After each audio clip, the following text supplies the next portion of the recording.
All right, let's get back to our top story this morning, the scathing new IG report that is now out, and it has revealed systemic problems at the VA hospitals across our nation. Some of the details here. Look at these numbers.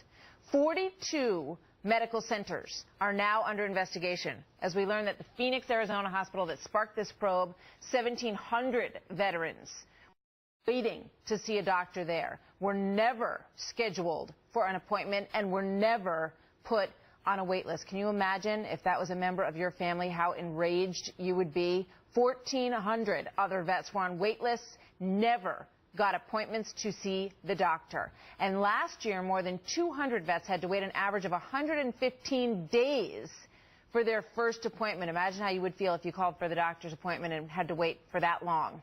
Illinois Republican Congressman Adam Kinzinger served in the U.S. Air Force Special Ops as well as Air Combat Command. He's also a pilot in the Air National Guard, and he joins me now. Congressman, welcome. Good to have you here. Thank you. These are some really grim numbers that we learned in this report. Yeah, it's absolutely terrible. I mean, you know, and I think the worst case about it is it's not just what we're finding out and the fact that veterans had to wait. It's the fact that the VA, and there was a bureaucracy within the VA that tried to cover that up. I mean, it's one thing to come forward and say, hey, look, we have a huge problem. This is a single-payer system. This is bad. Government's too big, bloated, and bureaucratic. But then to hide it and say we have to protect our bonuses and we're more interested in protecting our jobs than we are in protecting those that protect our country is a huge, huge issue. It's a cultural issue, and I think it's one that has to change at the top. From President Obama, frankly, down to VA Secretary Shinseki, I think he needs to resign. All right, you're calling for his resignation. Here's an editorial that he just put out. Let's look at what he's saying, because it sounds like he's digging in. He says we're doing all we can to accelerate access to care throughout our system and in communities where veterans reside. I've challenged our leadership to ensure we're doing everything possible to schedule veterans for their appointments. Is that enough for you, Congressman? If he had just been appointed to that position a year ago, that would be enough, because obviously then he's been in a year and he's going to try to fix it.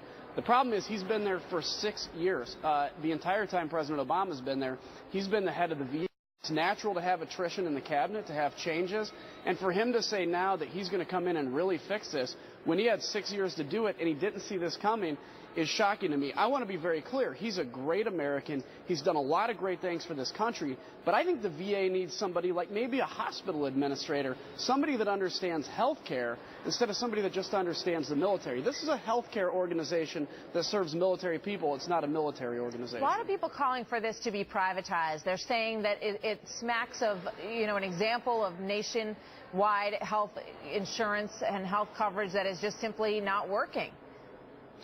Look, I've been careful to jump to this yet, but this is single-payer health care. I mean, this is frankly what ultimately the Democrats want to go to. I think it's important at least to explore the issue of privatization for the backlog. I've had a bill for a year to help do that.